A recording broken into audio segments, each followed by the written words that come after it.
మీరు చెప్పిన రామాయణ ప్రసంగాలు వినడానికి వస్తుంటారండి వీళ్ళందరూ వ్యాన్లో. ఒక్కసారి వృద్ధాశ్రమానికి రండి నేను ఒక వృద్ధాశ్రమానికి వెళ్ళాను. వెళ్ళి చూస్తుంటే ఒక ఆవిడ పెట్టి సర్దేసుకుని వీధిలో కూర్చున్నారు.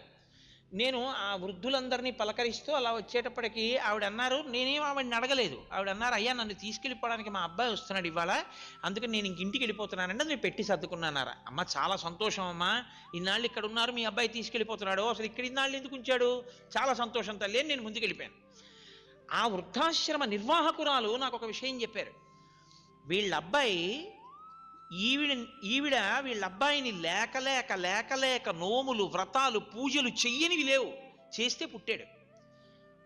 ఆవిడ భర్త మరణించిన తర్వాత, అంటే ఆ కొడుకు తండ్రి మరణించిన తర్వాత కొన్నేళ్లు పోయాక ఈవిడ ఆయనకి బరువైపోయి ఈవిడ్ని గుడికి తీసుకెళ్తున్నానని చెప్పి మాకు డబ్బు కట్టేసి చెప్పొద్దని, ఈవిడెప్పుడు గుమ్మం దిగింది కాదు, ఎక్కడికి వెళ్ళింది కాదు.